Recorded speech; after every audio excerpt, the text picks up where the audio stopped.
నమస్కారం వెల్ల న్యూస్ కి స్వాగతం. ముందుగా ముఖ్యాంశాలు. ప్రమాదకరంగా విస్తరిస్తున్న కోవిడ్ సెకండ్ వేవ్. రాష్ట్రంలో దోపిడీ రాజ్యం వెళుతుందని ఆరోపించిన మాజీ ఎమ్మెల్యే జీవి ఆంజనేయులు మండల కేంద్రమైన ఈపూరులో వేంచేసి ఉన్న శ్రీ బోటి మీద ప్రసన్నాంజనేయ స్వామి తిరునాళ్లు అత్యంత ఘనంగా నిర్వహించారు. తిరునాళ్ల సందర్భంగా ఈపూరు గ్రామంతో పాటు చుట్టుప్రక్కల గ్రామాల ప్రజలు ఆలయంకు చేరుకొని ప్రత్యేక పూజ కార్యక్రమాలు నిర్వహించారు. కోరిన కోరికలు తీర్చే కొంగు బంగారంగా పిలువబడుతున్న ప్రసన్నాంజనేయ స్వామిని దర్శించుకుంటే కోరికలు తీరుతాయనే నమ్మకంతో చుట్టుప్రక్కల గ్రామాలతో పాటు ఇతర జిల్లాల నుండి స్వామివారిని దర్శించుకునేందుకు పెద్ద ఎత్తున చేరుకున్నారు. తిరునాళ్ల సందర్భంగా స్థానిక శాసనసభ్యులు బొల్ల బ్రహ్మనాయుడు ఆలయం వద్దకు చేరుకొని ప్రత్యేక పూజ కార్యక్రమాలు నిర్వహించారు. సాయంత్రం వేళలో వైఎస్ఆర్ కాంగ్రెస్ పార్టీ వారు ఏర్పాటు చేసిన ప్రభలపై ఎమ్మెల్యే బొల్ల బ్రహ్మనాయుడు మాట్లాడుతూ రాష్ట్ర ప్రభుత్వం వినుకొండ నియోజకవర్గానికి పెద్ద పీట వేసి నియోజకవర్గాన్ని అన్ని విధాలుగా అభివృద్ధి చేయడం జరుగుతుందన్నారు. తనపై నమ్మకం ఉంచి ఇచ్చిన అధికారాన్ని ప్రజల అభివృద్ధికే పాటుపడతానని ఈ సందర్భంగా తెలియజేశారు.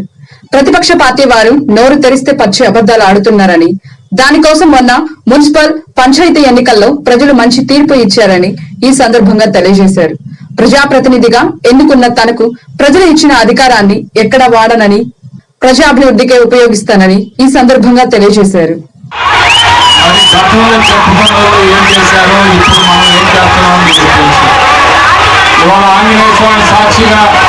ఆంజనేయ స్వామి మీ అందరూ కూడా అష్టైశ్వర్యాలు, ఆరోగ్యాలు, భోగభాగ్యాలు కల్పించే విధంగా ఉండాలని ఆయన మనస్ఫూర్తిగా కోరుకుంటూ, మీ అందరూ కూడా మీ గ్రామంలో ఆయన సాక్షిగా చెప్తున్నాను, ఏ అభివృద్ధులు జరుగుతున్నాయో మీకు తెలుసు.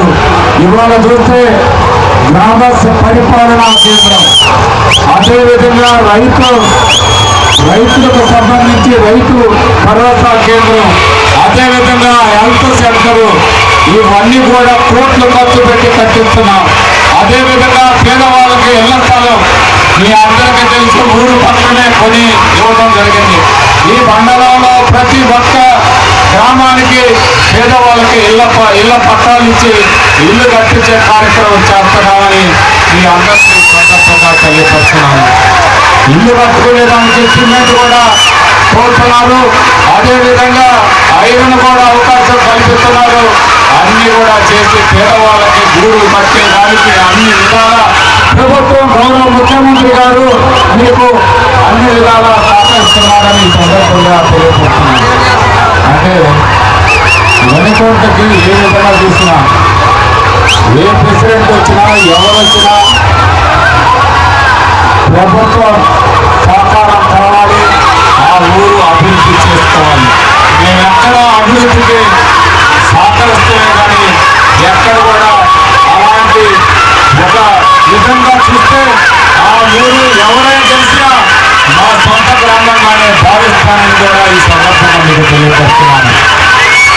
అనేక రకాల ఫంక్షన్లు ఎన్ఆర్జీసీ కింద పూర్తి స్థాయిలో ఏ ఒక్క వృత్తాలు కూడా ఉండకుండా వాటన్నిటిని కూడా పూర్తి స్థాయిలో నిర్మాణం జరిగే విధంగా చూస్తానని కూడా ఈ సందర్భంగా తెలియపరుస్తున్నాను. మరి అదేవిధంగా అపోలో మనం చూసాం, మరి ఏ ఒక్క సంక్షేమం అందరూ ఇవాళ చూస్తే ఆ రోజు జగన్మోహన్ రెడ్డి గారు ఏం చెప్పారో అది పూర్తిగా తప్పకుండా అమలుపరుస్తున్నారు. ఆనాడు ఇచ్చాపురం నుంచి మరి ఈ ఇడుపులపై నుంచి ఇచ్చాపురం వరకు పాదయాత్ర చేస్తూ అక్క చెల్లెమ్మలందరూ కూడా 27,000 కోట్లు డ్వాక్రా మహిళలకి రుణమాఫీ చేస్తారని ఫస్ట్ టైంలో 6,000 కోట్లు రుణమాఫీ చేయడం జరిగింది. అదే చంద్రబాబు నాయుడు గారు రైతులకు రుణమాఫీ చేస్తారని 87,000 కోట్లు రుణమాఫీ చేయాల్సి ఉండగా 13,000 కోట్లు ఇచ్చి నా వల్ల కాదని చేతులు ఎత్తేసిన పరిస్థితి. అదే ఈనాడు జగన్మోహన్ రెడ్డి గారు రైతు భరోసా 13,500 ఇస్తారని ఆ రోజు మాట చెప్పిన ప్రకారం ఈ రోజు అరెకరం పొలం ఉన్నాయని కూడా 13,500 రూపాయలు ప్రతి సంవత్సరం ఇవ్వడం జరుగుతూ ఉంది. అరెకరం పొలం ఉన్నాయని కూడా, ఎకరం పొలం ఉన్నాయని కూడా 13,500, 2 ఎకరాల పొలం ఉన్నాయని 13,500 ఈ రోజు ఇవ్వడం జరుగుతూ ఉంది. ఈ రోజు పగలపోతే ఉచిత కరెంటు ఇవ్వడం జరుగుతూ ఉంది. ఆనాడు చంద్రబాబు సమయంలో కరెంటు ఇవ్వాలంటే అసలు ఉంటేగా కరెంటు ఇవ్వడానికి ఎక్కడా ఇచ్చిన పరిస్థితి లేదు. ఆరోగ్యశ్రీ ఆ రోజు గౌరవ ఆ దివంగత నేత ప్రియతమ నాయకుడు రాజశేఖర రెడ్డి గారు ఆ బ్రహ్మాండంగా ఆరోగ్యశ్రీ పెడితే నీరు కాచడం జరిగింది. ఇదే చంద్రబాబు నాయుడు గారు. మళ్ళీ జగన్మోహన్ రెడ్డి గారు వచ్చినాక ఆరోగ్యశ్రీ పనులు ఒకే రోజు 108 104 1080 కొత్త వెహికల్స్ కొని మన నియోజకవర్గానికి 10 పనులు ఇవ్వడం జరిగింది. అదేవిధంగా మన జగన్మోహన్ రెడ్డి గారు వచ్చినాక పూర్తి స్థాయిలో ప్రతి గ్రామానికి గ్రామ పరిపాలనా కేంద్రం కట్టించారు. అట్లా పరిపాలనే గ్రామ ముంగిటగా తీసుకురావడం జరిగింది. అమ్మఒడి అని అన్నాడు. అమ్మఒడి అంటే ప్రతి అమ్మకి డైరెక్ట్గా అమ్మ అకౌంట్లో 15,000 రూపాయలు పట్టడం జరిగింది. చంద్రబాబు నాయుడు గారు ఇస్తే ఎవరన్నా వస్తున్నారా?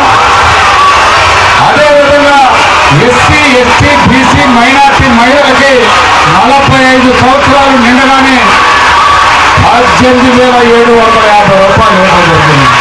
అదే చంద్రబాబు నాయుడు ఇస్తే ఎవరైనా వస్తున్నారా? మరి అదేవిధంగా పూర్తి స్థాయిలో పేదవాళ్ళకి ఇళ్ల స్థలాలు చంద్రబాబు నాయుడు ఇస్తే 1000 రూపాయలు. జగనన్న ఆసరా, జగనన్న చేయూత, జగనన్న ఫీజు రియంబర్స్మెంట్, ప్రతి రైతుకి మరి విత్తనాలు సబ్సిడీలో ఇవ్వడం, ప్రతి రైతుకి పూర్తి స్థాయిలో ఎంత పంట పండించినా గిట్టుబాటు ధరించి రైతు దగ్గర ధాన్యం కొనడం కూడా చేస్తామని సందర్భంగా తెలియపడుతున్నాం. మందులు కానీ మినుములు కానీ అదేవిధంగా అపరాలు ఏవైనా రైతు భరోసా ద్వారా కొనడం జరుగుతుందని కూడా మీకు ఈ సందర్భంగా తెలియపడుతున్నాం. అట్లా అదే కాకుండా ఇవాళ ఉన్నటువంటి మన ఈపూరు చెరువుని మరమ్మతులు చేసి దాన్ని లెవెల్స్ పెంచి చిన్న మినీ సాగర్ లాగా సాగర్ డ్యాములో ఎలా నీళ్లున్నాయో అలా నీళ్లుండే విధంగా ఇక్కడ ఏర్పాటు చేయడానికి పూర్తి స్థాయిలో ఫండ్స్ కట్టడం జరుగుతుందని కూడా మీ అందరికీ సవినీయంగా మనవి చేస్తున్నాను. 3 పంటలు పండించుకోవాలంటే ఈపూరు చెరువు పై భాగంలో ఉండి కూడా మనం నీళ్లున్న పరిస్థితి లేదు. గతంలో చూస్తే ఎప్పుడు నీళ్లు కనిపించరా? ఇవాళ చూడండి చెరువు తొలికెత్తలాడుతూ ఉంది. అదే ఈ ప్రభుత్వం చిత్తవృత్తితో పనిచేస్తున్న ప్రభుత్వం మీ అందరికీ ఈ సందర్భంగా తెలియపరుస్తున్నాను. ఎక్కడ కూడా కమిట్మెంట్ ఒక మాట చెప్తే మాటకి 100% కమిట్మెంట్ గా ఉంటామని కూడా ఈ సందర్భంగా తెలియపరుస్తున్నాం. వీళ్ళు పంచాయతీల్లో గెలిచింది 119కి 20, 99 పంచాయతీలు వైఎస్ఆర్ కాంగ్రెస్ పార్టీ కైవసం చేసుకున్న సంగతి మర్చిపోయారని ఈ సందర్భంగా తెలియపరుస్తున్నాను. వనకొండలో 4 ఓట్లతోటి గెలవమని నీకు అంతలా ఇదైతే అసలు 36లో 600 ఓట్లతో, 8లో 500 ఓట్లతో, మరి ఈపూర్లో అదేవిధంగా పశ్చిమంలో 900 ఓట్లతో, ఏలూరులో 600 ఓట్లతో, ఎర్రపూర్లో 700 ఓట్లతో కలిసి ఇవన్నీ ఆడవని సభాపురుడి. భారతదేశంలో పాలకులు దోచుకున్న రాష్ట్రం ఏదైనా ఉందంటే అది ఆంధ్రప్రదేశ్ మాత్రమేనని వినుకొండ నియోజకవర్గం మాజీ MLA Narasaraopet Telugu Desam party incharge G V Anjaneyulu తెలియజేశారు. స్థానిక తెలుగుదేశం పార్టీ కార్యాలయంలో ఏర్పాటు చేసిన విలేకరుల సమావేశంలో మాజీ ఎమ్మెల్యే జీవి ఆంజనేయులు మాట్లాడుతూ ఇప్పుడు రాష్ట్రంలో ఉన్నటువంటి జగన్ రెడ్డి ప్రభుత్వంలో ఇసుకతో 20,000 కోట్ల రూపాయలు దోచుకున్నారన్నారు. దమ్ముంటే సిబిఐ విచారణ చేయించండి. ఒక ట్రక్కు 7,000 రూపాయలు అదనంగా తీసుకోవడం పేద ప్రజల జీవితాలతో చెలగటమాడుతున్నారన్నారు. రాష్ట్రంలో ఎక్కడ చూసినా దోపిడీ. భారతదేశంలో దోపిడీ రాష్ట్రం ఏదైనా ఉందా, పాలకులే దోచుకున్న రాష్ట్రం ఏదైనా ఉందంటే అది ఆంధ్రప్రదేశ్ అగ్రభాగాలు ఉంది. ఏంటండి దోపిడీ? ఇసుకలో ఏంటి కుంభకోణాలు? 10,000 కోట్లు దోచుకుంటారా? ఇసుకను అడ్డం పెట్టుకొని, మద్యాన్ని అడ్డం పెట్టుకొని, బ్రాందీ విస్కీలను అడ్డం పెట్టుకొని 20,000 కోట్లు దోచుకుంటా ఉన్నారు. ఎవరొక్క సొమ్ము? పేదల సొమ్ము యథేచ్ఛగా దోచుకుంటా ఉంది వైసీపీ ప్రభుత్వం. ఓ ప్రైవేట్ కంపెనీ కట్టబెట్టడం ఏంటండి ఇసుక కాంట్రాక్టు? ఈ ప్రభుత్వానికి చిత్తశుద్ధి ఉంటే, మీకు నిజాయితీ ఉంటే సిబిఐ విచారణ చేయండి.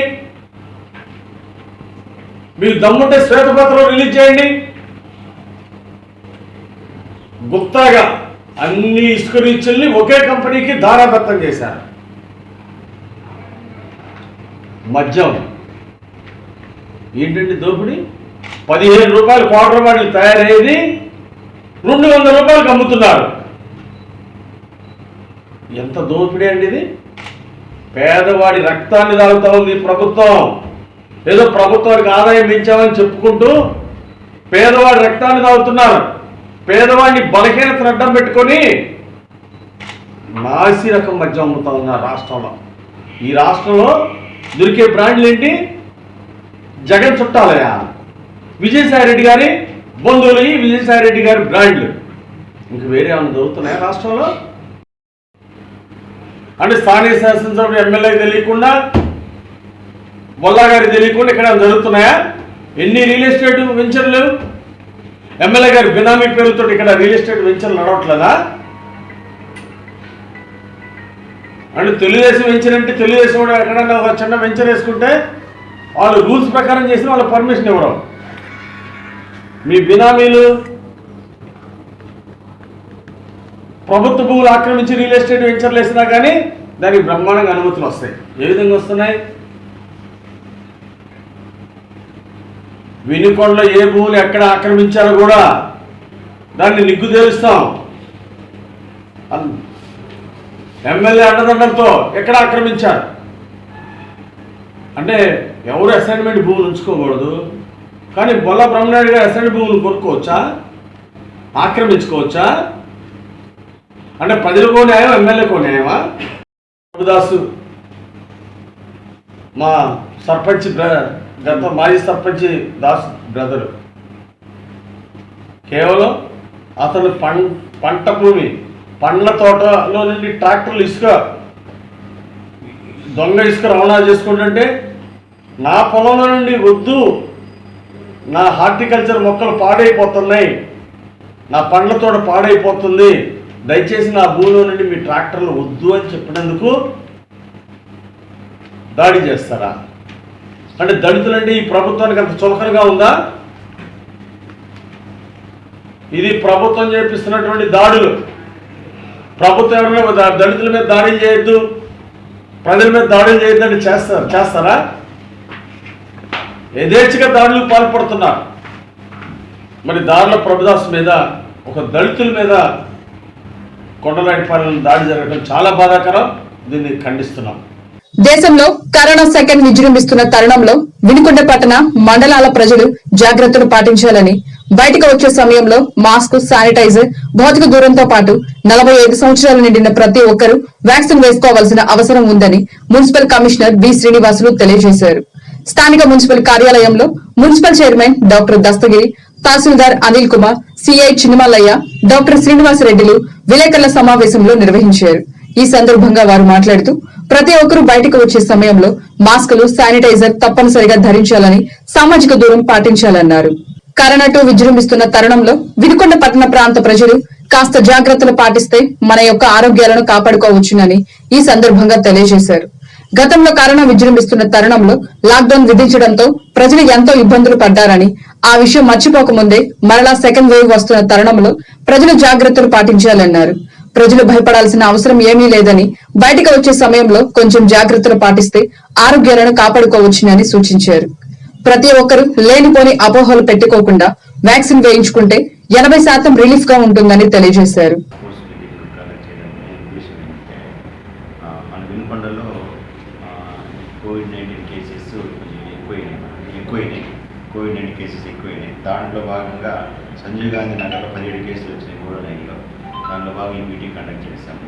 సో వినుకొండ ప్రజలకు మేమందరం కూడా టాస్క్ ఫోర్స్ కమిటీ సభ్యులు, చైర్మన్ గారు, తహసీల్దార్ గారు, తర్వాత డాక్టర్ గారు, సిఐ గారు, అందరికీ రిక్వెస్ట్ చేసింది ఏంటంటే అందరూ కూడా 3 లైన్లు, కేవలం 3 ఒకటి ఏంటంటే మాస్క్ ధరించాలి. ప్రతి వ్యక్తి బయటకు వచ్చినప్పుడు మాస్క్ ధరించాలి. రెండవది కొద్దిగా దూరం పాటించాలి. మూడవది చేతులు శానిటైజ్ చేసుకోవాలి. ఈ మూడే ఈ కోవిడ్-19కి ట్రీట్మెంట్ ఇదే. తర్వాత అన్ని విధాల మనకు ఉపయోగపడేది ఈ 3 పాయింట్లే. సో ఈ 3టిని మీరు ఖచ్చితంగా ప్రతి ప్రజలు నిర్లక్ష్యం వహించకుండా ఈ విషయాన్ని ఎంత సీరియస్గా తీసుకుంటే మీరు మనం కోవిడ్-19 అంత దూరంగా ఉంటాం. ఈ 3 పాయింట్. ఫస్ట్ పాయింట్ ఏంటి? మాస్క్ ధరించడం. రెండవది ఏంటంటే సోషల్ డిస్టెన్స్, అంటే ఓ మనిషికి దూరంగా ఉండాలి. ఇంతకుముందు మనం దగ్గర విడిచేవారు ప్రేమతో. ఇప్పుడు ప్రేమను పక్కన పెట్టి దూరంగా నడవాలి ఏ మనిషి అయినా సరే. మూడవది చేతులు పరిశుభ్రంగా కడుక్కోవాలి ఎప్పుడైనా మనం పూజించేటప్పుడు. ఈ 3 పాయింట్లు మెయిన్. ఇది కోవిడ్కి సంబంధించిన బిహేవియర్కి సంబంధించింది. నెక్స్ట్ కోవిడ్ వ్యాక్సిన్ సంబంధించి మనకి ఆల్రెడీ గవర్నమెంట్ హాస్పిటల్లో కోవిడ్ వ్యాక్సిన్ చేస్తున్నారు. ఈ కోవిడ్ వ్యాక్సిన్ కంపల్సరీగా చేయించుకోమని చెప్పి మేము ప్రతి ఒక్కరికి రిక్వెస్ట్ చేస్తాం. అంటే ఎవరు చేసుకోవాలి? 45 సంవత్సరాలు నిండిన ప్రతి ఒక్కరు చేయించుకోవాలి. 45 సంవత్సరాలు నిండకపోతే కంప్యూటర్ తీసుకోదు. 45 సంవత్సరాలు పూర్తయిన తదుపరి ఉన్న ప్రతి ఒక్కరు కూడా సిటిజన్ కూడా ఇన్కొండలో ఉన్న సిటిజన్ అంటే దాదాపుగా 8,790 మంది ఉన్నారు. 9,000 మంది ఉన్నారు.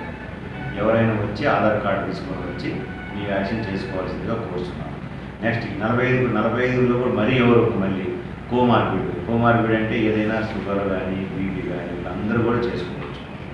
వీళ్ళే ముఖ్యంగా చేసుకోవాలి. వీళ్ళల్లో ముఖ్యంగా ఎవరు చేసుకోవాలంటే కోమార్బిడ్ ఉన్నవాళ్ళు, అంటే ఇతర జబ్బులు ఉన్నవాళ్ళు చేసుకుంటే మంచిది. ఈ 45 సంవత్సరాలు అంటే మీద జబ్బు లేని వాళ్ళు చేసుకోవడం అనవసరం. వాళ్ళు చేసుకోవాలి, వీళ్ళు చేసుకోవాలి. కానీ ముఖ్యమైనది వీళ్ళు కోమార్బిడ్ ఉన్న వాళ్ళు ఎక్కువ చేసుకోవాలి. నెక్స్ట్ రెండవ పాయింట్ ఏంటంటే దీంట్లో కాంట్రా ఇండికేషన్ చాలా తక్కువ ఉందండి. అంటే వ్యాక్సిన్ తీసుకోకుండా ఉండవలసిన వాళ్ళు కాంట్రా ఇండికేషన్ అంటాము. వాళ్ళు చాలా తక్కువ మంది ఉంటారు. ఎవరంటే 45 సంవత్సరాల్లో ప్రెగ్నెంట్ లేడీస్ రేర్గా ఉంటారు. తర్వాత లాక్టేటింగ్ మదర్స్ కూడా రేర్గా ఉంటారు. అంతే కదమ్మా, రేర్గా ఉంటారు. సో ఇంకెవరు తీసుకోకూడదు. వాళ్ళ విల్లింగ్నెస్ కూడా మీరు కంపల్సరీగా, ఇది ప్రపంచమంతా ఆ వ్యాక్సిన్ కోసం ఇప్పుడు అందరూ కూడా చాలా ఆతృత ఎదురు చూస్తున్నారు. సో మరి పోయిన సంవత్సరం మనం ఈ కోవిడ్ వల్ల అనేక మంది ప్రాణాలు కోల్పోయాము. చాలా ఆర్థిక ఇబ్బందులు కానివ్వండి, ప్రాణాలు నష్టం జరిగింది. మరి లాక్డౌన్ భారతదేశం మొత్తం నిర్వహించడం, మనం అనేక పనులు చేసుకోకుండా ఇంట్లో ఉండటం, మరి ఏ రోజు ఎవరు చనిపోతున్నారో కూడా తెలియని పరిస్థితి, చావు మృత్యువు ఎప్పుడు మనం కొంచెం ఉందో తెలియని పరిస్థితి మనం గడిపాము. ఆ రోజు మీరు మర్చిపోలేదు. మర్చిపోకముందే మనకి సెకండ్ వేవ్ రూపంలో ప్రమాదం పొంచి ఉన్నది. ఈ ప్రమాదం పొంచి ఉన్నప్పుడు మరి మన ముఖ్యమంత్రి గారు మరి అన్ని గవర్నమెంట్ డిపార్ట్మెంట్ అలర్ట్ చేశారు. మన వినుగొండ పట్టణాన్ని కూడా అలర్ట్ చేసేసి తీసుకోవాలని జాగ్రత్తలు మాకు సూచించారు. అదేవిధంగా వినుగొండ ఎమ్మెల్యే కులబ్రహ్మణ్య కూడా మనకి కొన్ని సజెషన్లు చేశారు. ఇవన్నీ కూడా మీ ముందుకు తీసుకొస్తున్నాను. ఒకసారి మీరందరూ కూడా పోయినసారి జరిగిన ఆ బాధలు ఒకసారి గుర్తించుకోండి. మరి దీని నుంచి భయపడాల్సిన అవసరం లేదు. కానీ మన చేతిలో ఉన్నది మనం చేసుకుంటే మనము మన ప్రాణాలు కాపాడుకుంటాము. మన మిత్రులు కానీ ఇంట్లో కుటుంబ సభ్యులు కానీ అందరినీ కూడా కోల్పోకుండా మనం చేసుకుంటాము. దీనికి చేయవలసినగా ఒకటే, మరి జనరల్గా వ్యాక్సిన్ రావాలంటే కొన్ని సంవత్సరాలు పడుతుంది. 5 సంవత్సరాలు 10 సంవత్సరాల వరకు కూడా వ్యాక్సిన్ రావడానికి సమయం తీసుకుంటుంది. కానీ మనకు శాస్త్రవేత్తలు చాలా కష్టపడి కేవలం సంవత్సరంలోపే మనకి వ్యాక్సిన్ తెచ్చారు. అది ఒక అమృతం లాంటిది మనకి ఈ కోవిడ్ బారి నుండి తప్పించుకోవడం కోసం. అటువంటి అమృతాన్ని మీరు లేనిపోని అపోహలు మరి కొంతమంది తెలియక చెప్పడము, కొంచెం 2 వ్యాక్సిన్స్ ఉన్నాయి మనకి, కోవిడ్ వ్యాక్సిన్, కోవిషీల్డ్, కోవాక్సిన్. 2 కూడా ఇబ్బంది లేదు, 2 ఒకటే. మరి జనరల్గా వ్యాక్సిన్ వేయించుకుంటే కొద్దిగా జ్వరం అనిపించడము, చిన్న నందులు సహజమే. మనకి ఇంతకుముందు ఆల్రెడీ మనకి ఈ బీసీజీ వ్యాక్సిన్, ట్యూబర్క్యులోసిస్కి, మరి కోరికదర్పు లాంటి వాటికి ఈ వ్యాక్సిన్స్ ఇవన్నీ ఉన్నాయి. ఫర్టిలైజ్ డిపార్ట్మెంట్స్ అంటే municipal administration, revenue, medical, Panchayati Raj, ఇలా అన్ని సెక్టర్కి కూడా సిబ్బందికి వ్యాక్సినేషన్ వేస్తున్నాము.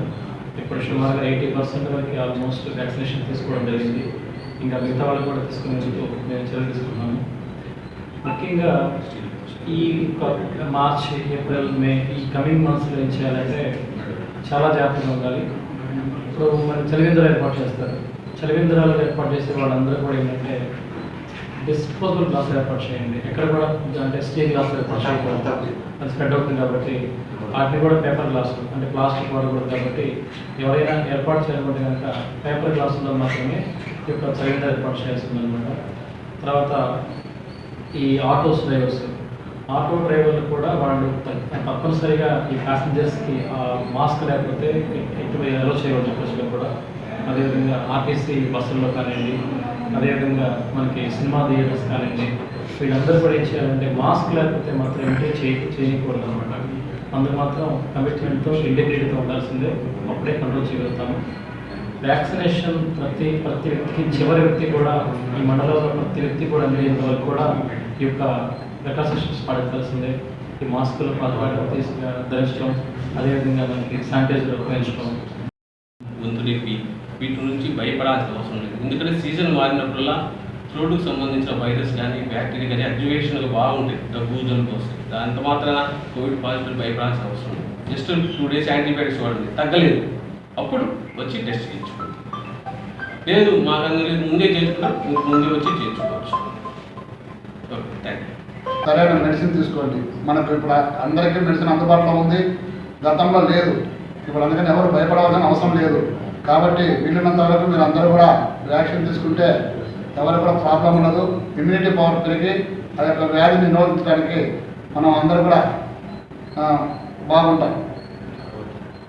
ఈ రిక్షా వాళ్ళు, అలాగే ఆటో వాళ్ళు, ఈ 2 wheelers వాళ్ళు కూడా మాస్కులు ధరించకుండా చేస్తే గతంలో 400 కేసులు బుక్ చేయడం జరిగింది. అవన్నీ ఆ వెహికల్స్ కూడా సీజ్ చేయడం జరిగింది. 1 month 2 months కూడా అందరికీ తెలుసు. ఇప్పుడు కూడా మళ్ళీ అదే చేయబోతున్నాము. ఎందుకంటే ఈ కోవిడ్ త్వరితగతిన వ్యాప్తి చెంది మన పట్టణాన్ని మళ్ళీ ఏదో ముంచే ప్రమాదంలా కనిపిస్తుంది. ప్రమాదగిరి అంటే అలాగే ఏర్పడుతున్నాయి. ఇప్పుడు సంజయ్ నగర్లో ఒకే చోట 13 కేసులు అంటున్నారు, 20 కేసులు అంటున్నారు, లేదా బజార్ అంటున్నారు. అది ఎంతవరకు టెస్ట్ చేస్తే కానీ తెలియదు. దయచేసి మా అందరికి కోఆపరేట్ చేసి ఆ ప్రాంతం ఏ ప్రాంతమైన వాళ్ళైనా కూడా మీరు ఎప్పుడూ టెస్ట్ చేయించుకొని ఏదైనా పాజిటివ్ ఉంటే కన్సర్న్ హాస్పిటల్కి వెళ్ళండి. మేము రాము, మేము బస్ ఎక్కము, అలాంటి ఏదైనా చేస్తే మాత్రము ఈ టౌన్లో ఉండకుండా కంపల్సరీ బలవంతంగా తీసుకుని వెళ్ళి ఎక్కడైనా హాస్పిటల్ పడేయాల్సి వస్తుంది. మీరు గుర్తుపెట్టుకోండి, మీ సేఫ్టీ కోసం ఇది చేస్తున్నాము. మీ వల్ల వేరే వాళ్ళ ప్రాణాలు పోకూడదు. మీ ప్రాణాలు కాపాడుకోండి, ఇతరుల ప్రాణాలు కాపాడండి. దానికి ముఖ్యంగా 4 మార్గాలు ఇప్పుడు అందరూ చెప్తూనే వచ్చారు. Mask, sanitizer, distance, vaccine. అంతే మనకు అందుబాటులో ఉంది. కాబట్టి ఇప్పుడు మన డాక్టర్లందరూ కూడా మనకు అందరికి కష్టపడి రాత్రి మౌలు కూడా మీకు సేవలు చేయడానికి, ఇంజక్షన్లు చేయడానికి రెడీగా ఉన్నారు. ఎవరు కూడా వెనక్కిపోవడం లేదు. ముందుగానే మేల్కొని మన పట్టణాన్ని మనము కాపాడుకుందాము. అలాగే వాలంటీర్ వ్యవస్థను కూడా యాక్టివేట్ చేసి వాళ్ళ ద్వారా కూడా ప్రతిదీ ఎవరు కొత్త వాళ్ళు వస్తున్నారు, ఎవరికి ఈ విధంగా అంటే జలుబు కానీ, దగ్గు కానీ, జ్వరం కానీ, ఒళ్ళు నొప్పులు, గొంతు నొప్పులు ఇలా ఏమున్నా కూడా వాళ్ళ ద్వారా.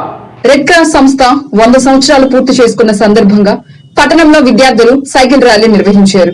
స్థానిక వైఎస్ఆర్ కాంగ్రెస్ పార్టీ కార్యాలయం నుండి లాయ్ స్ట్రీట్ బస్టాండ్ సెంటర్ మీదుగా పార్టీ కార్యాలయం వరకు ఈ సైకిల్ ర్యాలీ కొనసాగింది. ముందుగా స్థానిక మార్కెట్ యార్డ్ చైర్మన్ గంధం బాలిరెడ్డి, మున్సిపల్ చైర్పర్సన్ డాక్టర్ దస్తగిరిలు జెండా ఊపి సైకిల్ ర్యాలీని ప్రారంభించారు. ఈ సందర్భంగా వారు మాట్లాడుతూ 100 సంవత్సరాలు పూర్తయిన సందర్భంగా ఈ ర్యాలీ నిర్వహించడం ఎంతో అభినందనీయంగా ఉందన్నారు. ఇటువంటి కార్యక్రమాన్ని ప్రోత్సహించిన స్థానిక శాసనసభ్యులు బొల్లా బ్రహ్మనాయుడుకు ప్రత్యేక ధన్యవాదాలు తెలియజేస్తున్నామన్నారు. రెడ్ క్రాస్ సంస్థ ప్రజల పట్ల స్వచ్ఛందంగా రక్తదానం చేస్తున్న సంస్థకు ప్రత్యేక అభినందనలు తెలియజేస్తున్నామన్నారు. 1920లో రెడ్ క్రాస్ అనే సంస్థ ఇండియాలో ప్రారంభించుకోవడం జరిగింది. 2020 సంవత్సరానికి గాను 100 సంవత్సరాలు పూర్తయిన సందర్భంగా మన లాస్ట్ ఇయర్ కరోనా దెబ్బతోటి ఎటువంటి కార్యకలాపాలు ఎవరూ నిర్వహించుకోలేకపోయాం. కాబట్టి ఈ సంవత్సరం ఆ సందర్భంగా గుర్తు చేసుకుంటూ 100 సంవత్సరాల పండుగ సందర్భంగా సైకిల్ ర్యాలీని చేపట్టడం జరిగిందనమాట.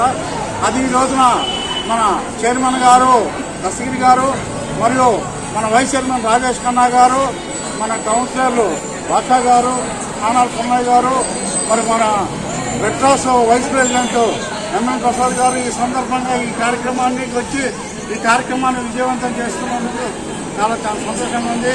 ఈ కార్యక్రమం ర్యాలీలో పూర్తి చివరి వరకు కూడా పాల్గొని అందరూ కూడాను జయప్రదం చేయవలసిందిగా కోరుతున్నాను. చివరి వరకు కూడా అందరూ కార్యక్రమంలో ఉండవలసిందిగా కోరుతున్నాను. రెడ్ క్రాస్ సంస్థ ఇప్పటికీ 100 వసంతాలు పూర్తి చేసుకుని ముందుకెళ్తా ఉంది. ప్రపంచవ్యాప్తంగా కూడా రెడ్ క్రాస్ సంస్థకి సహాయం చేసే విషయంలో చాలా మంచి పేరుంది. ప్రజల్లో సేవాభావం పెంపొందించడానికి, అనేక సేవా కార్యక్రమాలు చేయడానికి మనం రెడ్ క్రాస్ సంస్థను ఆదర్శంగా తీసుకుంటాం. ముఖ్యంగా మనకి ఎక్కడైతే బ్లడ్ అవసరం ఉంటుందో అక్కడ మనకి రెడ్ క్రాస్ సంస్థ బాగా గుర్తుకొస్తూ ఉంటుంది. దాంట్లో చాలా సమర్థవంతంగా మరి రెడ్ క్రాస్ సంస్థ అంతర్జాతీయంగా సేవలు అందిస్తూ ఉంది. మన భారతదేశంలో కూడా చాలా చక్కగా సేవలు అందిస్తూ ఉన్నారు రెడ్ క్రాస్ సంస్థ వాళ్ళు సేవాభావంతో. ఈ సందర్భంగా అందరినీ కూడా రెడ్ క్రాస్ సంస్థకి సహాయ సహకారాలు అందిస్తూ ఉన్నాం. శత వసంతాలలోకి అడిగిన సందర్భంగా మరి రెడ్ క్రాస్ సంస్థకి అందరూ కూడా తమ సహాయ సహకారాలు అందిస్తూ ప్రజల్లో సేవాభావం అనేది పెంపొందించడానికి దోహదం చేయవలసిగా కోరుతూ ఉన్నాం. 100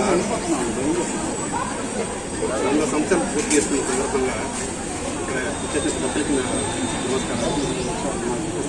మరి ఈ సంస్థ ఏదైతే ఉద్దేశంతో ఆ రోజు యుద్ధంలో పాల్గొంటే వాళ్ళకి బ్లడ్ డొనేషన్ కార్యక్రమం లాంటివి మొదలయ్యి మరి ఏ విపత్తి వచ్చినా కూడా మరి బ్లడ్ అందరికి కూడా ఒక రక్తం ఒక బాటిల్ దాదాపు ప్రతి మనిషికి 3 మనుషులకి సేవ్ చేస్తుంది ఈ రోజుల్లో.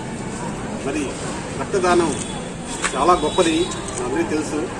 ఇటువంటి చాలా ప్రాముఖ్యత కలిగిన ఈ రెడ్ క్రాస్ సంస్థకి మరి 100 సంవత్సరాలు పూర్తి చేసుకుంది. అది ఎంత సేవ చేసిందో, ఎంతమంది ప్రాణాలు కాపాడిందో ప్రతి ఒక్కరు కూడా సొసైటీలో ప్రతి ఒక్కరు కూడా మరి రక్తం ఇస్తే అదేదో వీక్ అయిపోతామని చెప్పి అపోహ కొంతవరకు ఉంది. రక్తం ఇస్తే మళ్ళీ మంచిది మనకి, అది రీప్రొడ్యూస్ అవుతుంది బాడీలో, మళ్ళీ కొత్త రక్తం వస్తుంది, అది మనకి మంచిది. అది మీరు ఇచ్చిన రక్తం ఎంతో మంది ప్రాణాలు కాపాడుతుంది, అది మీకు చాలా పుణ్యము. అది మీరు తెలుసుకొని ప్రజలందరూ కూడా ఈ రక్తదానానికి సహకరించండి. మీరు ఇచ్చిన రక్తం ఎంతో ఆపదలో ఉన్న చావు బతుకులో ఉన్న వాళ్ళకు ఉపయోగపడుతుంది. మరి ఇటువంటి సేవలు అందించిన ఆ రెడ్ క్రాస్ సంస్థకు ఈరోజు 100 సంవత్సరాలు ఈ రెడ్ క్రాస్ సంస్థ స్థాపించి ప్రజలకి బాగా ఇబ్బందికరంగా ఉన్న సమయంలో వాళ్ళు రక్తదాన కార్యక్రమాలు ఏర్పాటు చేసి ప్రాణాలను కాపాడుతున్నందుకు వారికి మరీ ధన్యవాదాలు తెలియజేస్తా ఉన్నాం. ఇలాంటి సంస్థలు ముందు ఇంకా ముందుకు సాగి ప్రజలకు ఉపయోగపడాలని, అలానే మన బ్రహ్మనాయుడు గారి ఆధ్వర్యంలో పోయినసారి మెగా రక్తదాన శిబిరం పెడితే అనేక స్పందన కలిగి సుమారు 500 మంది రక్తదానం దానం చేయడం జరిగింది. అంటే ఈ రక్తదాన శిబిరం దీని ద్వారా ప్రజలకి ఎంత ఉపయోగం కలుగుతుందో, ఎంత వారికి ఆలోచన శక్తి బాగా పెరిగి అందరూ ఈ రక్తదానం ఇచ్చి మంచి అందరికీ తోడ్పాటుగా ఉండాలని, ఈ రెడ్ క్రాస్ సంస్థ ఇంకా అభివృద్ధి చెందాలని, అందరికి ఉపయోగపడాలని మనస్ఫూర్తిగా కోరుకుంటూ 100 సంవత్సరాలు పూర్తి చేసుకున్న సందర్భంగా ఈ రోజున ఇక్కడ మెంబర్ అయినటువంటి ప్రసాద్ గారు మమ్మల్ని అందరినీ కూడా మా దస్తగిరి గారు చైర్మన్ గారిని, లాయర్ గారిని, మార్కెట్ యార్డు చైర్పర్సన్ బాలరెడ్డి గారిని, అదేవిధంగా కౌన్సిలర్లు భాషా గారిని, పుల్లయ్య గారిని, రామరెడ్డి గారిని అందరినీ కూడా భాగస్వామ్యం చేశారు. ఎమ్మెల్యే గారు ఆధ్వర్యంలో ఈ సైకిల్ యాత్ర జరుగుతూ ఉంది. చాలా మంచి కార్యక్రమం అండి. రెడ్ క్రాస్ లాంటి సంస్థ ప్రజల పట్ల, ప్రజల అవసరాల ఏదైనా ప్రమాదాలలో యాక్సిడెంట్ అయినప్పుడు స్వచ్ఛందంగా రక్తం అందించి ఎంతమంది ప్రాణాలను కాపాడింది. ఆ సంస్థకి మనస్ఫూర్తిగా ధన్యవాదాలు తెలియజేసుకుంటూ మండల కేంద్రమైన ఈపూరులో వేంచేసి ఉన్న శ్రీ బోటి మీద ప్రసన్నాంజనేయ స్వామి తిరునాళ్లు అత్యంత ఘనంగా నిర్వహించారు. తిరునాళ్ల సందర్భంగా మాజీ ఎమ్మెల్యే నర్సపేట టీడీపీ పార్లమెంట్ అధ్యక్షులు జీవీ ఆంజనేయులు ప్రసన్నాంజనేయ స్వామి ఆలయానికి చేరుకొని ప్రత్యేక పూజలు నిర్వహించారు. అనంతరం తిరునాళ్ల సందర్భంగా టీడీపీ నాయకులు ఏర్పాటు చేసిన విద్యుత్ ప్రభలపై కార్యకర్తలను ఉద్దేశించి ప్రసంగించారు. Andhra Pradesh, Telangana Janasena party legal cell నాయకులు, ప్రముఖ న్యాయవాది చిదంబరం వినుకొండకు విచ్చేసిన సందర్భంగా వినుకొండ నియోజకవర్గం జనసేన పార్టీ నాయకులు నిశంకర శ్రీనివాసరావు, నక్కా రమణారావు, గండికోట మణికంఠలు మర్యాదపూర్వకంగా కలవడం జరిగింది. ఈ సందర్భంగా నియోజకవర్గం జనసేన పార్టీ బలోపేతంపై కొన్ని సూచనలు చేశారు. కార్యక్రమంలో ఆంజనేయులు, రామారావు, వెంకటేష్, శ్రీకాంత్ తదితరులు పాల్గొన్నారు. వినుకొండ బోస్బొమ్మ సెంటర్లోని సాయిబాబా దేవస్థానంలో ఆదివారం సాయంత్రం గోమాతకు సీమంతోత్సవం అత్యంత వైభవంగా జరుగును. ఈ సందర్భంగా సాయంత్రం 6 గంటల నుంచి ఆలయ ప్రాంగణంలో విష్ణు సహస్రనామం, లలితా సహస్రనామం పారాయణము, షిరిడి సాయి చాలీసా భజనలు జరుగును. అలాగే గోపూజ జరుగును. అనంతరం వేద పండితులచే ఆశీర్వచనం జరుగుతుంది. ఈ విశేష కార్యక్రమంలో పాల్గొని గోమాత అనుగ్రహానికి పాత్రులు కావాల్సిందిగా ఆలయ ప్రధాన పూజారి పోతుకూచి శ్రీనివాస శర్మ కోరారు. రాష్ట్రంలో తొలిసారిగా భారీ స్థాయిలో గోమాత సీమంతోత్సవ కార్యక్రమం నిర్వహిస్తున్నట్లు నిర్వాహకులు తెలిపారు. అక్రమంగా ప్రభుత్వ వ్యతిరేక కార్యకలాపాలకు పాల్పడితే కఠిన చర్యలు తీసుకుంటామని Vinukonda special enforcement bureau inspector Srinivas తెలిపారు. Vinukonda special enforcement bureau inspector Srinivas ఆధ్వర్యంలో నిషేధిత గంజాయి అక్రమ రవాణాపై దాడుల్లో భాగంగా వినుకొండ పట్టణ సమీపంలోని కారంపొడి రోడ్డులో వాహనాల తనిఖీ సందర్భంగా 2 కిలోల పొడి గంజాయిని గుర్తించారు. ఈపూరు మండలం కొచ్చెల గ్రామానికి చెందిన ఒంటిపులి వెంకట కోటయ్య వద్ద నుండి అక్రమంగా కొచ్చెల గ్రామానికి గంజాయి తరలిస్తూ ఉండగా కారంపూడి రోడ్డులో పట్టుకుని స్వాధీనం చేసుకున్నట్లు తెలిపారు. వినుకొండ పట్టణంలో కొంతమంది యువత గంజాయికి బానిసలవుతున్నట్లు సమాచారం వచ్చిందన్నారు. ఇప్పటికే వినుకొండ ఎస్జీబీ స్టేషన్ పరిధిలో 4గురిపై గంజాయి కేసులు పెట్టడం జరిగిందన్నారు. ఉన్నతాధికారుల ఆదేశాల మేరకు గంజాయి వల్ల జరిగే అనర్థాలపై అన్ని కాలేజీల్లో, హైస్కూల్లో త్వరలో అవగాహన సదస్సులు, ర్యాలీలు చేపట్టనున్నామన్నారు. గంజాయి అక్రమ రవాణా గురించి స్పెషల్ డ్రైవ్ నిర్దేశించిన క్రమంలో స్పెషల్ ఎన్ఫోర్స్మెంట్ బ్యూరో డైరెక్టర్ గారు, కమిషనర్ గారి ఆదేశాల మేరకు ఈరోజు వినుకొండ సబ్ స్టేషన్ పరిధిలో గంజాయి అక్రమ నిల్వలు రవాణా గురించి దాడి చేయడం జరిగింది. ఈ దాడుల్లో వినుకొండ నుంచి మార్కాపురం రోడ్లో వాహనాలు తనిఖీ చేస్తూ ఉంటే ఒక వ్యక్తి అనుమానాస్పదంగా ఒక పాలిథిన్ కవర్లో గంజాయి తీసుకెళ్తున్నాడని సమాచారం మేరకు అతను ఆపి తనిఖీలు చేస్తే అతని దగ్గర 2 కేజీల డ్రై గంజాయి దొరికింది. అతను గంజాయిని వినుకొండ టౌన్లో వేరే వ్యక్తుల దగ్గర కొని గుర్తు తెలియని వ్యక్తులు అని చెప్తున్నాడు. ఎవరైనా విచారిస్తూ ఉన్నాము. అతని పేరు ఒంటిపులి వెంకట కోటయ్య, సన్నా కోటయ్య. అతను ఈపూరు మండలం కొచ్చెల గ్రామానికి చెందిన వ్యక్తి. అతను గతంలో కూడా ఇట్లాగూ చుట్టుపక్కల ఊళ్ళోకి గంజాయి సప్లై చేస్తున్నాడనే సమాచారం ఉంది. ఈ విధంగా ఎవరైనా అక్రమంగా గంజాయి రవాణా చేసినా, అమ్మినా, కొన్నా వాళ్ళ పట్ల కఠినమైన చట్టాలు అమలు చేయడం జరుగుతుంది. అదేవిధంగా వినుకొండ టౌన్లో రైల్వే స్టేషన్ ఆ ఏరియాలో కొంతమంది యువత ఈ గంజాయి మత్తు పదార్థాలకి బానిస అవుతున్నట్టు మాకు కొంత సమాచారం ఉంది. ఎవరైతే గతంలో ఇట్లాగే గంజాయి అమ్ముతున్నారో ఇప్పటికి ఈ స్టేషన్ పరిధిలో 4 కేసులు పెట్టడం జరిగింది. వాళ్ళందరి మీద కూడా గట్టి నిఘా ఉంది. త్వరలోనే వాళ్ళందరి మీద కూడా కేసులు నమోదు చేసి కఠినంగా శిక్షించడం జరుగుతుందని తెలియజేస్తున్నాం. అదేవిధంగా ముఖ్యంగా యువత ఈ గంజాయి పట్ల దూరంగా ఉండాలా. లేనట్లయితే గంజాయికి అలవాటు పడితే జీవితం మొత్తం కూడా అదే మత్తులో మునిగిపోవాల్సి వస్తుంది. బంగారు భవిష్యత్తులు పాడైపోతాయని ప్రభుత్వం దీని పట్ల కఠినంగా ఉండవలసిందిగా మాకు అందరికీ ఇన్స్ట్రక్షన్స్ ఇష్యూ చేయడం జరిగింది. ఈ గంజాయి ఇలాంటి మత్తు పదార్థాల పట్ల జరిగే అనర్థాల గురించి త్వరలోనే మేము అన్ని కాలేజీల్లో కూడా మీటింగ్స్ కండక్ట్ చేయడం, ర్యాలీస్ ఇవన్నీ కండక్ట్ చేయడం జరుగుతుందని మీకు తెలియజేస్తున్నాం. వినుకొండ పట్టణంలో శరవేగంగా నిర్మాణమవుతున్న శ్రీ జ్యేష్ఠలక్ష్మి శనీశ్వరాలయం నిర్మాణంలో ప్రతి ఒక్కరూ భాగస్వాములు కావాలని ఆలయ వ్యవస్థాపక అధ్యక్షులు పరమేశ్వర జానపాటి తెలియజేశారు. వినుకొండ పట్టణంలో అత్యంత భక్తి శ్రద్దలతో మన 2 తెలుగు రాష్ట్రాల్లో తొలిసారిగా ఆగమ శాస్త్ర విధానాలతో శరవేగంగా నిర్మాణమవుతున్న అత్యంత అరుదుగా గల సతీ సమేత ఆలయం శ్రీ జ్యేష్ఠలక్ష్మి సమేత శ్రీ శనీశ్వరాలయం నిర్మాణం నిమిత్తం శనివారం బొల్లపల్లి గ్రామానికి చెందిన కాల్వ బుచ్చయ్య, అనసూయ దంపతులు 28,000, వినుకొండలోని విద్యానగర్ కు చెందిన కూరపాటి సత్యనారాయణ, సుజాత దంపతులు 20,125, శృంగారపు వనంకు చెందిన రోళ్ల శ్రీనివాసరావు, భవానీ దంపతులు 15,116, పిచికలపాలెం గ్రామానికి చెందిన రత్తమ్మ 9,000 రూపాయలు, నాగేశ్వరరావు, కాసుల కోటేశ్వరరావులు 10,121 రూపాయలు, కొత్త సాంబ శ్రీనివాస టీకేఫ్ వారు 10,120, హైదరాబాద్ కు చెందిన వెంకట శ్రీనివాసరావు, భారతీయులు 7,800 రూపాయలు, విటంరాజుపల్లికి చెందిన పార్వతి, వారి కుమారుడు వెంకట నాగ శివారెడ్డిలు 16,116 రూపాయలు అందజేశారన్నారు. శనివారం నాటికి 1,16,398 రూపాయలు విరాళంగా సమర్పించినట్లు తెలిపారు. 2 రాష్ట్రాల నుండి అధిక సంఖ్యలో భక్తులు దేవస్థానం నిర్మాణంలో భాగస్వాములు అవుతున్నారని, ప్రతి ఒక్కరు దేవస్థానం నిర్మాణంలో భాగంగా ఆలయ నిర్మాణంలో పాలు పంచుకోవడం ద్వారా మీకు, మీ కుటుంబానికి శ్రీ జ్యేష్ఠలక్ష్మి సమేత శనిదేవుని ఆశీస్సులు మెండుగా ఉండాలని తెలియజేశారు. ఈ గడిచిన 3 రోజుల్లో వచ్చినటువంటి విరాళాలు 1,02,282 రూపాయలు. అయితే వీటిల్లో ముఖ్యంగా కాలవ వెంకయ్య గారి జ్ఞాపకార్థం ధర్మపత్ని నాసరమ్మ, వీరి కుమారుడు బుచ్చయ్య, వీరి ధర్మపత్ని అనసూయ, వీరి కుమారుడు బాల వెంకట ప్రదీప్ కుమారులు, వీరు వల్లాపల్లిలో నివాసం ఉంటున్నారు. వీరు మన వినుకొండ శ్రీ శనేశ్వరాలయానికి 28,000 రూపాయలు విరాళంగా సమర్పించారు. కూరపాటి సత్యనారాయణ, ధర్మపత్ని సుజాత గారు, వీరు విద్యానగర్ 3వ లైన్లో వినుకొండ నందు నివాసం ఉంటున్నారు. వీరు 20,125 రూపాయలు వీరు విరాళంగా సమర్పించారు. రోళ్ల శ్రీనివాసరావు, ధర్మపత్ని భవానీ గారు, వీరి కుమారులు వెంకట విష్ణువర్ధన్, వెంకట శశాంకులు.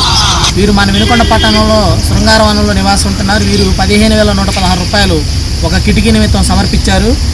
గోనుగుంట హనుమంతరావు ధర్మపత్ని జ్ఞాపకార్థం ధర్మపత్ని రత్తమ్మ, వీరి కుమారుడు రమేష్. వీరు పిచ్చికలపాలెం అండి, సేవలపురం మండలం. వీరు 9,000 రూపాయలు స్వామివారికి సమర్పించారు. కాసుల వెంకట చెంచు మల్లికార్జునరావు గారి జ్ఞాపకార్థం నాగేశ్వరరావు గారు, కాసుల కోటేశ్వరరావు గారి జ్ఞాపకార్థం కుమారుడు బాలనాశ్రీ గారు. వీరు 10,121 రూపాయలు విరాళంగా సమర్పించారు. కొత్త సాంబా, వీరు శ్రీనివాస టీ కెఫే నడుపుతున్నారు. మన బజాజ్ షోరూమ్ పక్కన నర్సాపేట రోడ్డు నందు ఎన్ఎస్పి కాలువ పక్కన. వీరు 10,120 రూపాయలు సమర్పించారు. వెంకట శ్రీధర్రావు, ధర్మపత్ని భారతి, వీరి కుమారుడు వెంకట రోహిత్ హైదరాబాద్ నల్లగొంట ఉంటారు. వీరు స్వామివారి దేవస్థాన అకౌంట్ నందు 7,800 రూపాయలు జమ చేశారు. ఇది మొత్తం విరాళాలు కలుపుకుంటే 1,282 రూపాయలు విరాళంగా స్వామివారి దేవస్థానానికి వచ్చాయి. భక్తులందరూ కూడా ఈ యొక్క దేవస్థానమునకు విరివిగా విరాళాలు దేవస్థాన అకౌంట్ నందు సమర్పిస్తున్నారు. కొంతమంది ఇక్కడికి వచ్చి ఈ దేవాలయం యొక్క నిర్మాణ పనులను వీక్షించి ఇక్కడ స్వామివారికి భక్తిపూర్వకంగా ఇక్కడ సమర్పిస్తున్నారు. సో అందరికీ స్వామివారికి దేవస్థాన అకౌంట్ సమర్పించే భక్తులకు మరియు ఇక్కడికి వచ్చి ప్రత్యక్షంగా సమర్పిస్తున్నటువంటి భక్తులందరికీ కూడా మేము పేరు పేరున ప్రత్యేకమైనటువంటి ధన్యవాదాలు తెలుపుకుంటూ ఉన్నాము. ఇది మన 2 తెలుగు రాష్ట్రాల్లో మొట్టమొదటిసారిగా నిర్మాణం అవుతున్నటువంటి దేవాలయం కాబట్టి ఈ యొక్క దేవాలయానికి ప్రతి ఒక్కరు కూడా ఇప్పుడు మన కుటుంబంలో ఎవరైనా స్వర్గస్థులైతే వారి జ్ఞాపకార్థకంగా ఇస్తే అది చాలా మంచిది. అంతేకాదు ఏలినాటి శని దోషాలు, అర్ధాష్టమ అష్టమ శని దోషాలు ఉన్నటువంటి వాళ్ళు, కాలసర్ప దోషాలు ఉన్నటువంటి వాళ్ళు, కుజదోషం ఉన్నటువంటి వాళ్ళు, సర్పదోషాలు ఉన్నటువంటి వాళ్ళు, వీరందరూ ముఖ్యంగా జ్యేష్ఠ నక్షత్రంలో పుట్టినటువంటి వారు వీరందరూ కూడా ఈ యొక్క దేవాలయ నిర్మాణానికి వీరు సహకారం అందిస్తే ఆ దోషం అనేటువంటిది నివారణ జరుగుతుంది. అందరూ కూడా ఈ యొక్క దేవాలయ నిర్మాణానికి సహకరించి ఈ యొక్క దేవాలయ నిర్మాణాన్ని మరింత ముందుకు తీసుకెళ్లాలని చెప్పేసి మనస్ఫూర్తిగా కోరుకుంటున్నాం.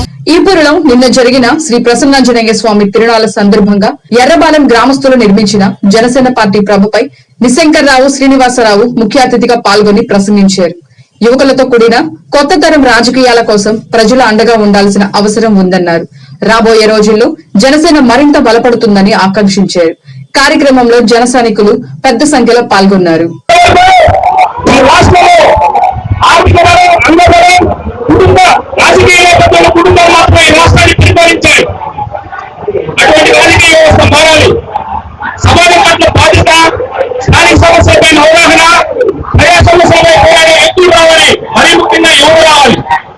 ఇటువంటి సరికొత్త రాజకీయాలు రావాలంటే సాక్షాత్ దేవుడు నేరుగా వచ్చి రాజకీయ వ్యవస్థ మాత్రమే ఆకర్షణ పొందిన నాయకుడు కావాలి. అతనే మన జనసేన పార్టీ అధ్యక్షుడు శ్రీ పవన్ కళ్యాణ్ గారు. 30 లక్షలు ఖర్చు పెడితే సర్కిల్ కావచ్చు, ఒక 3 కోట్లు ఖర్చు పెడితే మున్సిపల్ చైర్మన్ కావచ్చు, ఒక 5 కోట్లు ఖర్చు పెడితే కార్పొరేషన్ మేయర్ కావచ్చు, ఒక 100 కోట్లు ఖర్చు పెడితే ఎమ్మెల్యే, ఒక 200 కోట్లు ఖర్చు పెడితే ఎంపీ, ఒక 1000 కోట్లు పెడితే రాష్ట్ర ముఖ్యమంత్రిగా ప్రమాణ స్వీకారం చేయొచ్చు. ఎన్ని కోట్లు ఖర్చు పెడితే పవన్ కళ్యాణ్ తమిళ నాయకులు ఆలోచించండి. పవన్ కళ్యాణ్ లాంటి ఒక తమిళ నాయకులు అధికారానికి వస్తే ఎన్నికల్లో ఉన్న హామీలు నెరవేర్చే కాకుండా అభివృద్ధి చేసి ఈ రాష్ట్రంలో చూపిస్తారు. ఒకవేళ ఏదైనా కారణం మీద ఓడిపోయినా ప్రతిపక్షంలో ఉన్న అధికార పార్టీ ఎన్నికల్లో ఏమైనా హామీ ఇచ్చిందో ప్రయోగం చేస్తారు. చూడాలా మీరు ఒకసారి ఆలోచించండి. ఒక ఆశతో వచ్చిన వ్యక్తిని అధికారం ఇస్తే అవినిచ్చేస్తారు. అదేవిధంగా ఆశతో వచ్చిన వ్యక్తిని అధికారం ఇస్తే అభివృద్ధి చేసి చూపిస్తారు. మీరు ఒకసారి ఆలోచించాలి. పవన్ కళ్యాణ్ గారు ఈ రోజు ఇప్పటికెప్పుడు రాజకీయాలకు వచ్చిన వ్యక్తిగా సింహంగా మీరు ఒకసారి ఆలోచించండి. ఇప్పుడున్న ఈ రాష్ట్ర పరిస్థితుల్లో కేవలం రాజ్యాధికారం లక్ష్యంగా రాజకీయ నాయకులు రాజకీయ పార్టీలు ప్రయత్నం చేస్తా ఉన్నాయి. జనసేన పార్టీ ప్రయత్నం చేయదు. ప్రజా సమస్యలపై పోరాటం చేయడం ద్వారా, ప్రజాపక్షాలు నిలబెట్టడం ద్వారా, ప్రభుత్వం ప్రజా వ్యతిరేక నిర్ణయం తీసుకున్నప్పుడు ప్రజాపక్షాలు నిలబెట్టడం ద్వారా ప్రజలు ఆశీర్వదిస్తే వచ్చాధికారం మీద జనసేన పార్టీ కావాలి తప్ప కేవలం రాజ్యాధికార లక్ష్యంగా రాజ్యాధికార తర్వాత జనసేన పార్టీ పోలీసులు.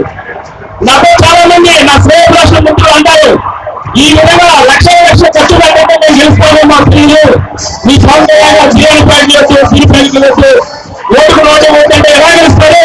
సాక్షాత్ మీ పవన్ కళ్యాణ్ గారు 2 చోట్ల పోటీ చేసి గౌరవం పడిపోయారు. ఇప్పటికైనా మీకు మంచిగా చెప్తున్నాను, ఈ పార్టీని వదిలేసి మీ పక్క పార్టీ మీరే మంచిది, మీ మంచి లేకుండా చేస్తున్నారు.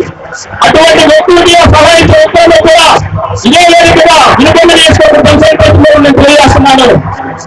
సోదరులారా, దాదాపు పవన్ కళ్యాణ్ గారు నటించిన 26 సినిమాలు, అందులో సగానికి సగం పైన ఒక విజయం కూడా సుమారు 12 నుంచి 13 సంవత్సరాలు పట్టింది.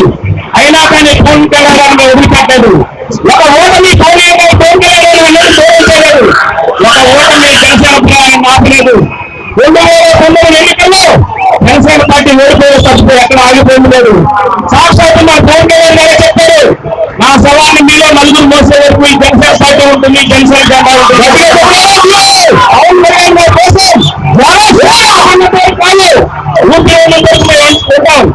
పవన్ కళ్యాణ్ గారు ఒకసారి ఓడిపోతే పార్టీ తీసేయడానికి ఒక ఎన్నికలకు వచ్చిన పార్టీ కాదండి, 25 సంవత్సరాల సుదీర్ఘ ప్రయాణం కోసం స్థాపించిన పార్టీ. వైఎస్ఆర్ కాంగ్రెస్ ప్రభుత్వ హయాంలో అధికారుల వేధింపులతో అమాయకులు ఆత్మహత్యాయత్నం చేసుకుంటున్నారని నర్సరావుపేట టీడీపీ పార్లమెంట్ అధ్యక్షులు మాజీ శాసనసభ్యులు జీవీ ఆంజనేయులు తెలియజేశారు. పొలంలో పురుగుల మందు తాగి ఆత్మహత్యాయత్నం చేసిన వీరాంజనేయులు స్థానిక పల్నాడు రోడ్డులోని చిన్నపరెడ్డి హాస్పిటల్లో పరామర్శించిన అనంతరం ఏర్పాటు చేసిన సమావేశంలో జీవీ ఆంజనేయులు మాట్లాడుతూ విష్ణుకుండి నగర్ లో నివసిస్తున్న ఎర్రబోతు వీరాంజనేయులు ఎన్ఎస్పీ కాలువ నుండి వస్తున్న లీకేజ్ వాటర్ ని తన చేనులోని గడ్డికి మరల్చుతుండగా మున్సిపల్ సిబ్బంది వచ్చి లీకేజ్ ని పూడ్చమని చెప్పగా ఫోటోలు తీసి పోలీస్ స్టేషన్ కి తీసుకుని వెళ్లి బెదిరింపులకు పాల్పడడం వలన పొలంలో ఆత్మహత్యాయత్నానికి పాల్గొనడం జరిగిందని, పొలం నీళ్ల దగ్గర అధికారుల అత్యుత్సాహం వల్ల ఒక వ్యక్తి ఆసుపత్రి పాలై ప్రాణాపాయ స్థితిలో ఉండడం జరిగిందని, ఇకనైనా అధికారులు సరైన పద్ధతిలో వ్యవహరించాలని హితవు పలికారు. వీరాంజనేయుల్ని ఈ ప్రభుత్వం పొట్టన పెట్టుకుంది. ఎండిపోతున్న పంట పశువులు మేతేసుకుంటే కళ్ళ ముందు ఎండిపోతుందని పశుగ్రాసం కోసం, పశువులను బతికించడం కోసం లీకేజ్ వాటర్ని సింగర్ చెరువుకి మంచినీళ్ళు నింపుతూ ఉంటే ఆ లీకేజ్ వాటర్ వస్తే లీకేజ్ వాటర్తో పొలం దడుపుకుంటున్నటువంటి రైతు వీరాంజనేయుల్ని ఇంత హెరాస్ చేశారు. మున్సిపల్ కమిషనరు సిఐ మల్లయ్య గారు పిలిచి హెరాస్ చేసి స్టేషన్లో ఇబ్బంది పెట్టి మళ్ళీ ఫోన్ చేసి బెదిరించి మళ్ళీ నువ్వు స్టేషన్కి రా అని చెప్పేసి బెదిరించి అవమానపరిచారు. పోలీస్ స్టేషన్ తీసుకెళ్ళి ఇబ్బంది పెట్టిన కారణంగా ఆ అవమానాన్ని భరించలేక ఆత్మహత్య ప్రయత్నం చేశాడు వీరాంజనేయులు. ఈ పరిస్థితి, ఈ దుస్థితి ఏంటి రైతులకి ఈ ప్రభుత్వంలో? ఎంత దారుణం అంటే అసలు రెండో పంటకి నీళ్ళు ఇస్తామన్నారు. పంటకి నీళ్ళు ఇస్తామన్నటువంటి ప్రభుత్వం నీళ్ళు ఇవ్వకపోగా రైతుల మీద కేసులు పెడతారా? మీరు ఏం హక్కు ఉంది మీకు ఈ రైతుల మీద కేసు పెట్టడానికి? గతంలో రాజధాని రైతులకు కూడా, రాజధాని భూములు ఇచ్చిన రైతులకు కూడా బేడీలేసి తిప్పారు. ఈరోజు రైతు పంట ఎండిపోతుంటే కళ్ళ ముందు పంట కాపాడుకోవడానికి లీకేజ్ వాటర్ పెట్టుకుంటే ఈరోజు పోలీస్ స్టేషన్ తీసుకెళ్ళి హెరాస్ చేస్తాను. మున్సిపల్ కమిషనర్ కంప్లైంట్ ఇవ్వడం, వాళ్ళు పోలీసులు తీసుకెళ్ళి ఇబ్బంది పెట్టడం, ఈ విధంగా వీళ్ళు ఈ కారణం వల్ల ఆత్మాభిమానం దెబ్బతిని ఆత్మహత్య ప్రయత్నం చేశాడు. చేయడానికి వెళ్ళాడండి చేనికని, లీకేజీ వాటర్ వస్తుంటే మేతకు మలపడానికి వెళ్ళాడు. సిఐ గారు మున్సిపాలిటీ వాళ్ళని సిఐ గారు మున్సిపల్ కమిషనర్ వీళ్ళందరూ పిలిచి కావాలని అవతల కాలులోకి తీసి బైక్లో వచ్చి కేసు పెట్టారు మా ఆయన మీద. ఈ రకంగా చేయబట్టి ఆయన అట్లా చేసుకున్నాడు. లేకపోతే మాకు అవమానంతో మందు తాగాడు. ఈవేళ మా పరిస్థితి ఏంటండి? స్టేషన్ పిలిపించి సాయంత్రం దాకా కూర్చోబెట్టారు. బెదిరించారు. అది కాక ఫోన్ చేసి బెదిరించారు. అది కాక మళ్ళీ ఇంట్లో తగదని చెప్పాను. నేను అసలు ఇంట్లోనే లేను. ఉదయం పొలం వెళ్ళి సాయంత్రం వచ్చాను. అట్లా మళ్ళీ నా మీద అబద్ధాలు చెప్పారు.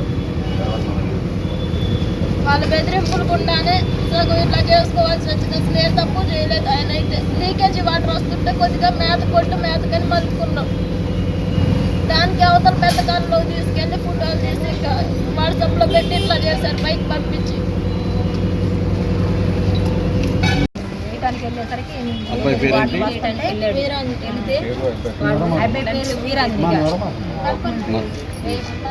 తమ్ముడు నీళ్ళు వేయడానికి వెళ్తే వాటర్ వస్తున్నాయని కాలువ మలిపాడు చేను మీనికి. అంటే కాలువ ఏం కాదు, సన్నగా వచ్చాయి.